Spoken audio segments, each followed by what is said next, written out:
and welcome to your most obedient and humble servant. This is a women's history podcast where we feature 18th and early 19th century women's letters that don't get as much attention as we think they should. I'm your host, Katherine Garrett. This episode is part of our season on wit. And today I am thrilled to be talking with Chole Porche. Chole is a Ph.D. candidate in the Corcoran Department of History at the University of Virginia. She's doing research on 19th century Black activism. And what's that? Did I say 19th century Black activism in my 18th and early 19th century podcast?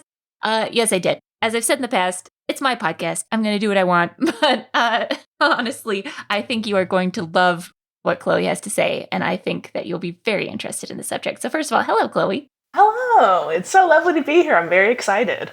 Thank you so much for being on the show. I'm really happy to talk to you. Oh, yeah, seriously, thanks for having me. This is a nerd's dream, you know? Like, yay! Someone wants to talk about my own work? Cool.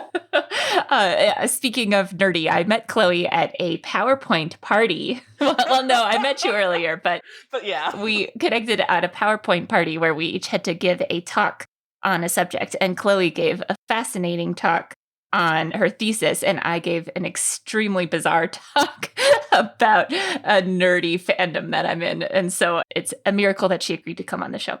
But also, your PowerPoint stuck with me. I loved it. And I was literally just thinking about it the other day. I was like, man, that was a really good meme she explained. And like, dang.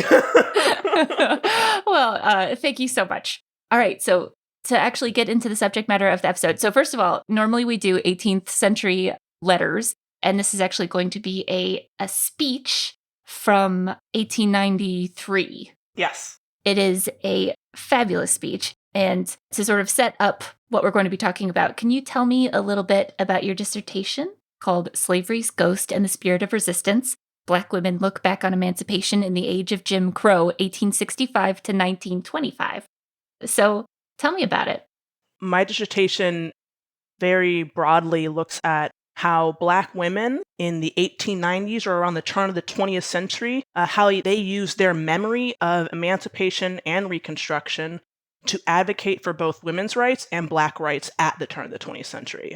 It's very much a project on memory studies, but also on the intellectual history of emancipation. And intellectual history is just a fancy way of saying we like to trace the ideas of people, the ideas and thoughts of people.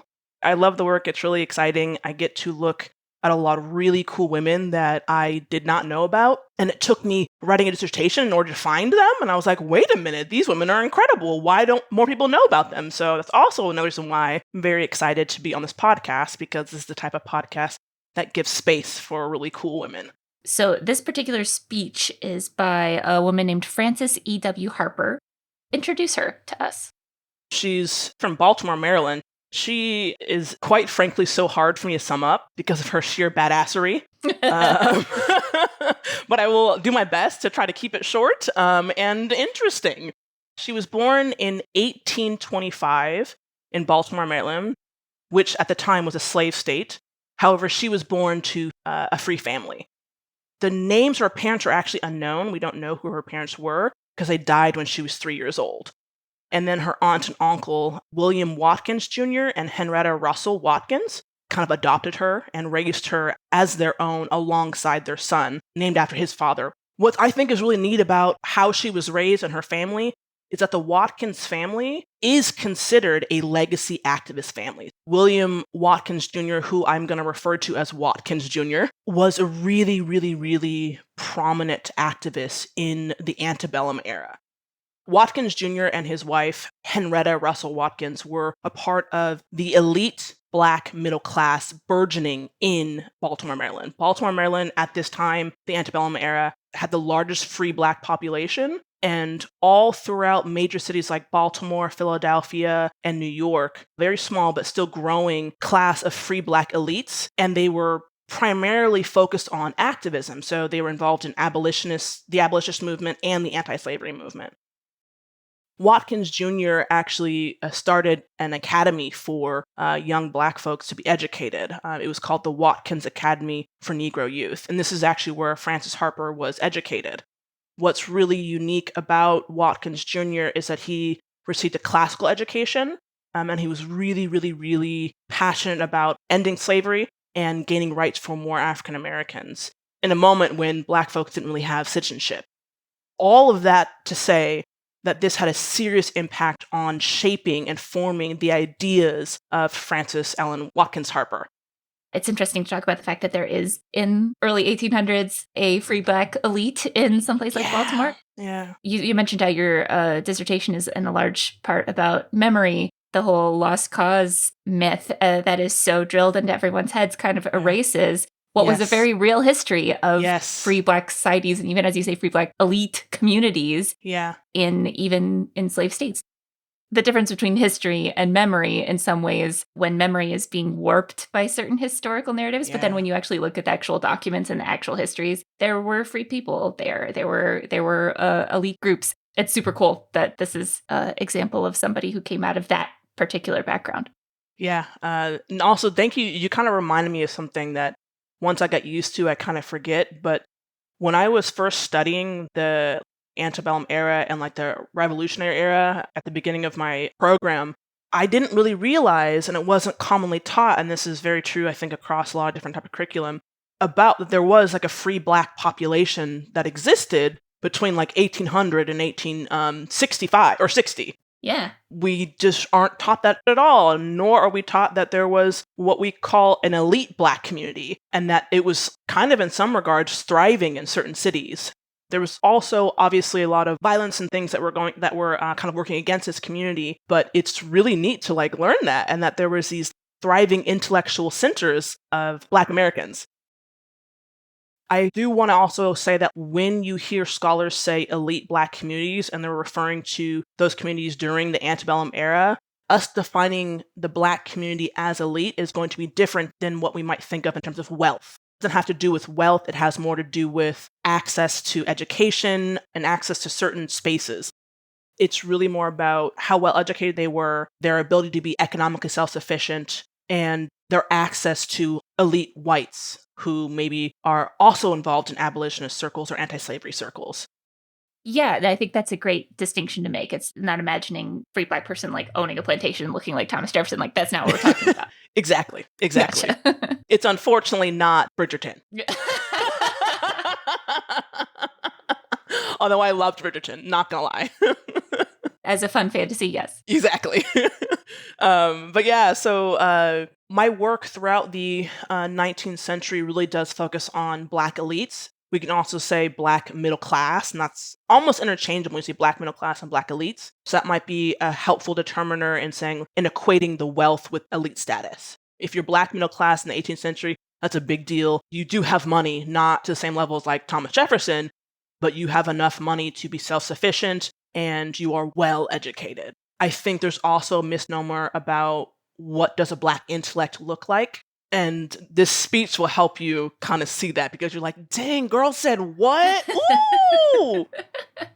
And that's what I found throughout my work. I keep being so excited and pleasantly surprised by how incredibly thoughtful these people were. And we're just not given that narrative. And so it's really cool to have that false narrative dispelled. Yeah, by facts and history. Like, yeah, exactly. So I feel like I took you off on a tangent there, but was there anything else you wanted to set up about Frances? Yeah, the only thing that I would add to Frances is that she was many things, but she was most known for being an Underground Railroad operative. She was a prolific poet. That's actually how she got her start, as publishing poetry.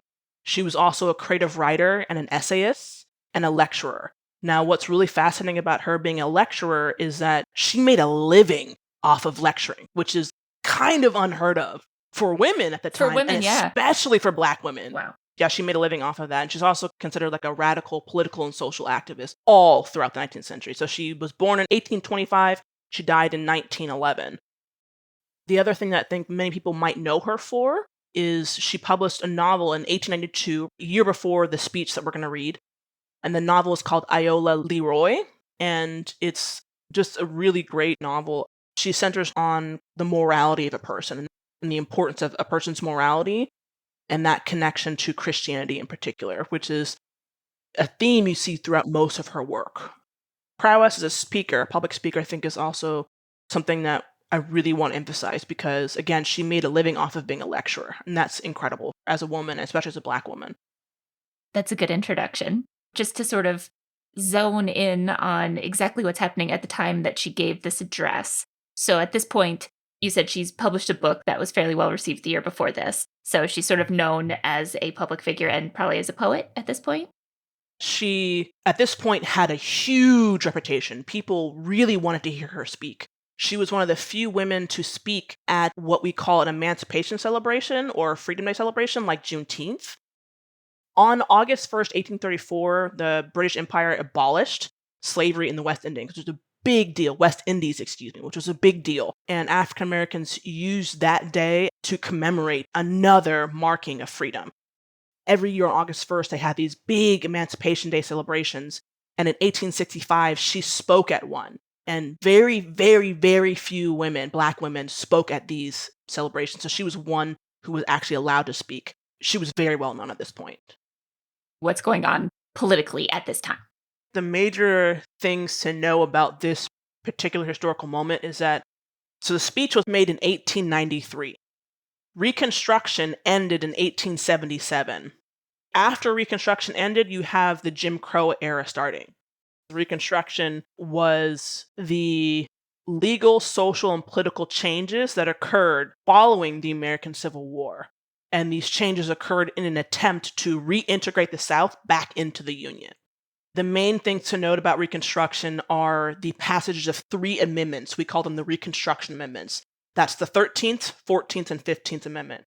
The 13th Amendment abolished slavery. The 14th Amendment granted African Americans what we call birthright citizenship, and where we get that idea of if you're born in the United States, you are an American citizen. And the 15th Amendment granted Black men the right to vote. A bunch of Black men were elected into office, federal, state, and local office, and that's a huge deal. We just went from Black folks being predominantly enslaved, 4 million being enslaved, to all those people being freed, and then some of these people being elected into office and wielding great political power. When Reconstruction ended in 1877, we see a lot of those gains being pulled back and a lot of regression occurring. And that's when we see the Jim Crow era starting. We often hear Jim Crow laws, or Jim Crow South is a phrase we might often hear. And this was the extra legal ways that white Southerners tried to disenfranchise Black Americans. We started to see kind of waves of violence occurring. This is the start of the Ku Klux Klan and other white supremacist domestic terror groups like the White Knights surfacing. We see this happening in the late 1870s, early 1880s. The other thing I think is important to note about this moment, the specific backlash that Harper and Black women in particular are experiencing, is that in the 1880s and 1890s, the way that people had constructed gender roles were changing rapidly. There were so many changes occurring throughout society. The Victorian standards of manhood and womanhood were much less persuasive and increasingly difficult to achieve. And so you get both women and men actively participating in the process of trying to reform or redefine gender roles. In reforming gender roles, both manhood and womanhood, one of the things that started to occur is white intellectuals were intentionally trying to create new ideologies that specifically target African Americans to kind of further justify taking away Black men's rights, voting rights, and to further justify the violence that was occurring to Black communities all throughout the South and the North as well, in the West. But you get, there's like a wave of articles that were published that were specifically targeting not just Black Americans, but Black women in particular. Where did she give this speech? The address was given at the Chicago World's Fair, which is also called the World's Columbian Exhibition. This event in and of itself, I think, is quite fascinating. The Devil in the White City. Yes, yes, exactly. The fair itself was like an international exhibit designed specifically to commemorate American progress. The participation of non-white Americans was severely restricted and was figuratively and quite literally marginalized in terms of how the event was even set up. And it specifically sought to celebrate the 400th anniversary of Christopher Columbus's discovery of the Americas. And the last thing that I'll add about this particular fair is that with this theme of celebrating Columbus's discovery of America, the organizers specifically intended to illustrate the progress of civilization in the New World and to contrast that with the progress and the barbarism, quote unquote, of the Old World. So the New World for them was white Anglo-Saxon societies, and the Old World was indigenous populations and anyone part of the African diaspora or of African descent. You see that in literally them creating what they call the White City. They actually wanted to call it the White City to uphold white racial ideation. And then they had the Midway Palisades on the side as kind of zoo exhibitions to demonstrate the barbarism of the quote unquote Old World. So this is the context that Frances Harper is making the speech in. So you have the big white city, and then they had the women's building, which is tacked on to the margins, again, of the big white city that was supposed to display white male dominance. Not even, they don't want women. They're like, not the women, please no. Mm-mm.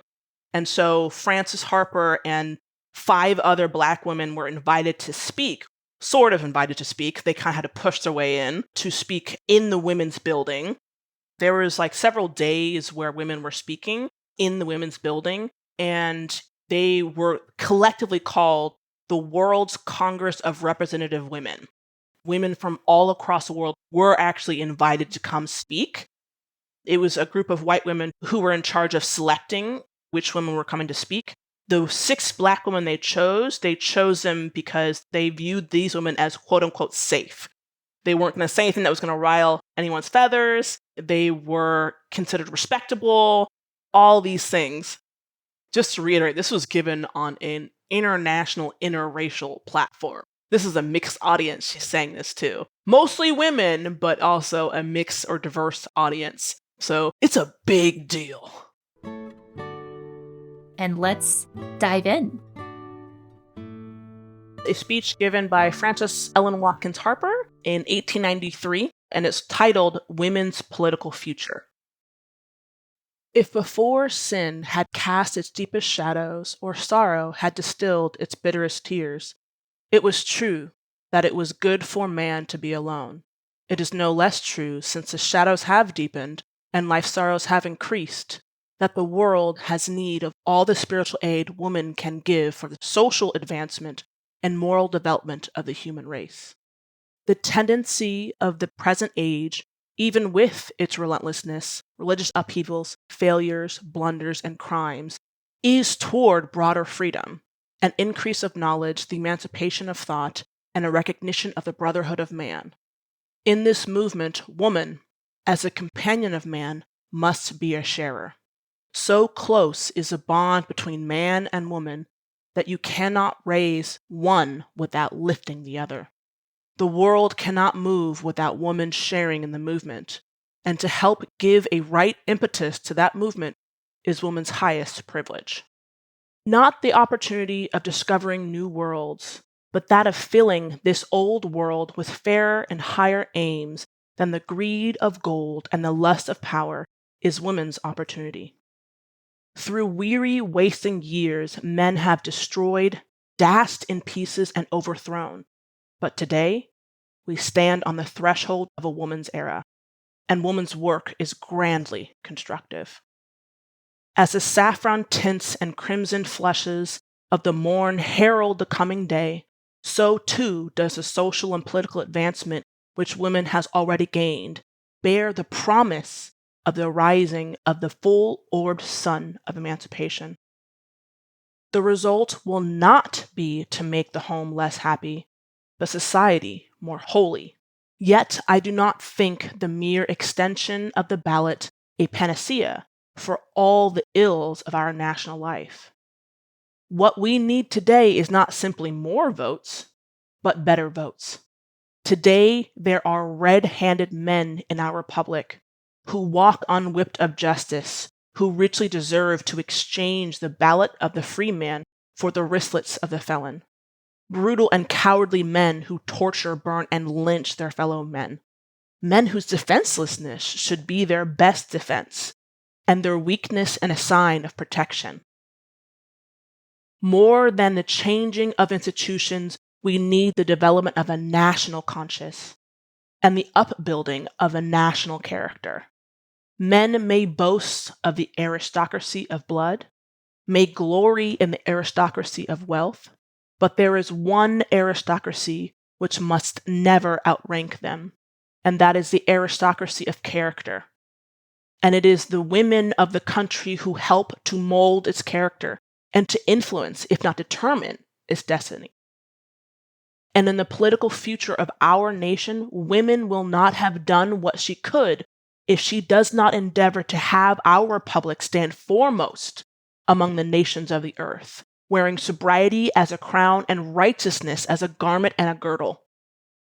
In coming into her political estate, women will find a mass of illiteracy to be dispelled. If knowledge is power, ignorance is also power. The power that educates wickedness may manipulate and dash against the pillars of any state when they are undermined and honeycombed by justice. I envy neither the heart nor the head of the legislator who has been born to an inheritance of privileges, who has behind him ages of education, dominion, civilization, and Christianity, if he stands opposed to the passage of a national education bill, whose purpose is to secure education to the children of those who were born under the shadow of an institution that makes it a crime to read. Today, women hold in their hands influence and opportunity, and with these, they have already opened doors which have been closed to others. By opening doors of labor, woman has become a rival claimant for at least some of the wealth monopolized by her stronger brother. In the home, she is the priestess. In society, the queen. In literature, she is a power. In legislative halls, lawmakers have responded to her appeals, and for her sake have humanized and liberalized their laws. The press has felt the impress of her hand. The pews of the church, she constitutes the majority. The pulpit has welcomed her, and in the school she has the blessed privilege of teaching children and youth. To her is apparently coming the added responsibility of political power, and what she now possesses should only be the means of preparing her to use the coming power for the glory of God and the good of mankind. For power without righteousness is one of the most dangerous forces of the world. Political life in our country has plowed in muddy channels and needs the infusion of clearer and cleaner waters. I am not sure that women are naturally so much better than men that they will clear the stream by the virtue of their womanhood. It is not through sex, but through character, that the best influence of woman upon the life of the nation must be exerted. I do not believe in unrestricted and universal suffrage for either men or women. I believe in moral and educational tests. I do not believe that the most ignorant and brutal man is better prepared to add value to the strength and durability of the government than the most cultured, upright, and intelligent woman. I do not think that willful ignorance should swamp earnest intelligence at the ballot box, nor that educated wickedness, violence, and fraud should cancel the votes of honest men. The unsteady hand of a drunkard cannot cast the ballot of a free man. The hands of a lyncher are too red with blood to determine the political character of the government for even 4 short years. The ballot in the hands of woman means power added to influence. How well she uses that power, I cannot foretell. More than the increase of wealth, the power of armies and the strength of fleets is the need of good homes, of good fathers, of good mothers. O women of America, into your hands, God has pressed one of the sublimest opportunities that ever came into the hands of women of any race or people. It is yours to create a healthy public sentiment, to demand justice, simple justice, as the right of every race, to brand the everlasting infamy, the lawless and brutal cowardice that lynches, burns, tortures your own countrymen. To grapple with the evils which threatens to undermine the strength of the nation and to lay magazines of powder under the cribs of the future generations is no child's play. Let the hearts of the women of the world respond to the song of the herald angels of peace on earth and goodwill to men. Let them throb as one heart unified by the grand and holy purpose of uplifting the human race. And humanity will breathe freer and the world grow brighter. With such a purpose, Eden would spring up in our path, and paradise will be around our way. I think that was a very rousing speech, particularly thinking of this in the halls of the White City to bring up all the points that she makes. So what drew you to this speech? This speech, it was like all 6 speeches of the women who spoke that really just drew me in. I remember reading them through for the first time and being really shocked to hear what they're saying. Be like, wait, what are they responding to? What are they referring to? But also it was just the language about humanity and about everyone being connected and being one. I saw it across all 6 speeches and I was like, whoa, what's going on here? This is very interesting because this is kind of like one of the first times, not the first time, but one of the first times you're really seeing on a public stage people talking about human rights. What really drew me to this was just the power of the language and even how much some of the things that was being said in her speech and the other women's speeches still resonate today. One of the things that struck me about her reading it is, like you talked about how it speaks to sort of the modern age. I think there still kind of is this discussion of whether in feminism of whether being a woman just makes you naturally morally better. And when I read the beginning of the speech, I was like, oh, it seems like she's more of the like women are in the homes making everything better and giving women political power will just magically make everything good. But then she specifically says not that. She says, I'm not sure that women are naturally so much better than men that they will clear the stream by the virtue of their womanhood. And I'm like, yes, exactly. But what she's saying is that women's role is to instill the morality, which is something that was definitely true at that time. And that started back in the 1800s of the woman's places to sort of create this moral backbone. And I think that with her argument of taking political activity, taking that away from race or gender and making what she thinks an ideal world would be as if it comes from your moral strength. And what she's pointing out is that these men who are out there lynching other people should not have the vote, do not have the moral qualities that is demanded. I think that is a great way to address what you were talking about of a woman being political is not feminine enough, things like that. She's saying, no, we're gonna take all that away. We're gonna talk about morality. I thought that was brilliantly done. Yeah, I agree. When I first read this through too, that line stuck out to me, that she's saying that she doesn't think that women are more naturally better, that they will clear the stream. But she does say it will clean up a little bit, but not, it won't clear it, but it will clean up a little bit. And I thought that was fascinating because she takes some digs at men. And it's great. Like in the beginning, I was so tickled. I was like, damn, she came hard at them.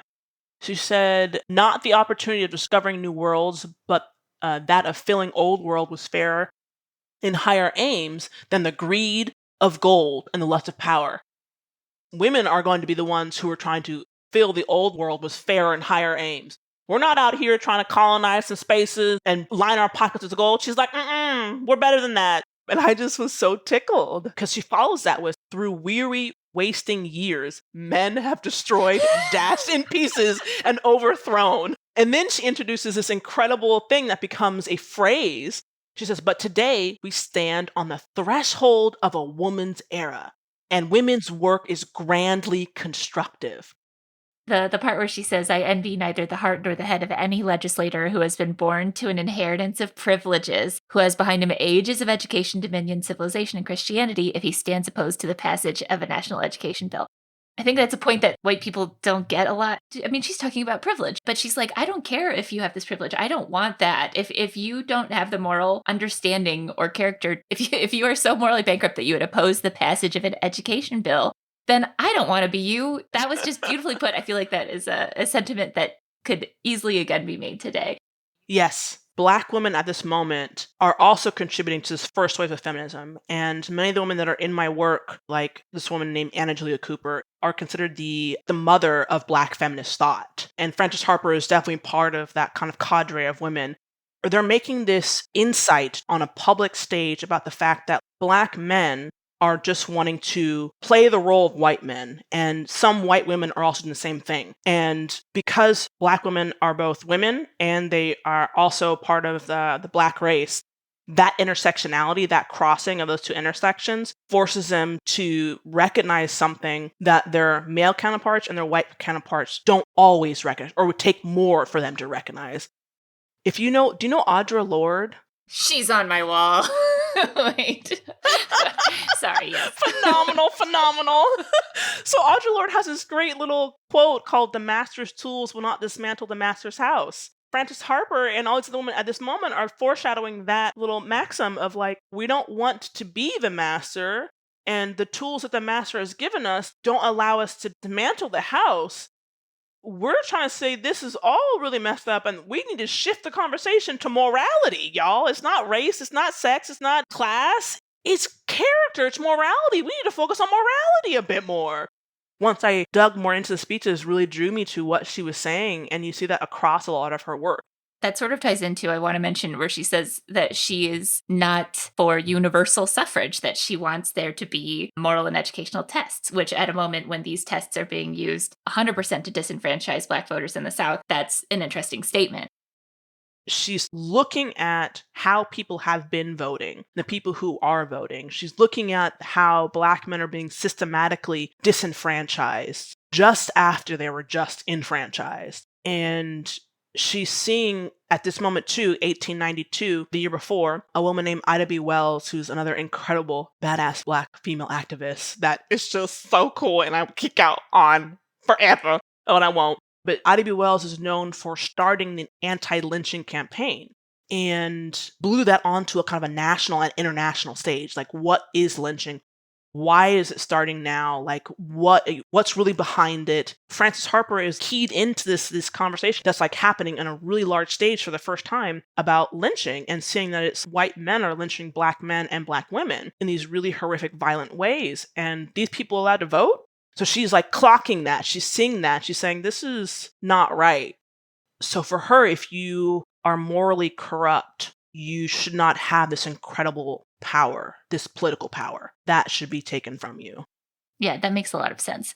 The context of giving the women the vote was already shaking everything up so much that she's sort of seeing this less as like, how are white people going to use this to disenfranchise people, and more of a lens of, well, if we're going to enfranchise, theoretically, who should we enfranchise? Her answer is people who have the character and moral capacity. The main thing is that those last few paragraphs I think are so lovely, where she says, "O women of America, into your hands God has pressed one of the sublimest opportunities that has ever come into the hands of women of any race or people. It is yours to create a healthy public sentiment, to demand justice, simple justice, as the right of every race, to brand with everlasting infamy the lawless and brutal cowardice that lynches, burns, and tortures your own countrymen." So right there, she's really being like, look, you guys, it is in your hands as the moral arbiters of the world to ensure that this violence and this brutal cowardice stops. It's our job as women. We need to stop this. And when we get the vote, we can use that power. This is at a time when lynching itself was, people in the North were like, that's kind of gross. Maybe we shouldn't do. That's horrible. That's pretty horrendous. But, it's a kitschy little Southern thing is kind of how a lot of Northerners, and even Black Northerners and some Black Southerners, had even viewed it. And it wasn't until Ida B. Wells had come on the scene and really demonstrated to people what was actually happening with lynching that shifted. So the fact that Harper is saying this at this speech is a big deal as well. Thank you so much for coming on the show, Chole. Thank you so much for having me. This was a blast and a joy. Oh, thank you. For my listeners, make sure that you check out these speeches. I will point out that we did edit this speech for length, so we don't have all of her words in there. So if you want to read the full unabridged speech, I'll make sure that we cite to it in the show notes. And I am, as ever, your most obedient and humble servant. Thank you very much. Your Most Obedient and Humble Servant is a production of R2 Studios at the Roy Rosenzweig Center for History and New Media at George Mason University. I'm Katherine Garrett, the creator and host of this podcast. Jeanette Patrick and Jim Mbusky are the executive producers. If you enjoyed this episode, be sure to listen to past episodes and check out more great podcasts from R2 Studios. We tell unexpected stories based on the latest research to connect listeners with the past.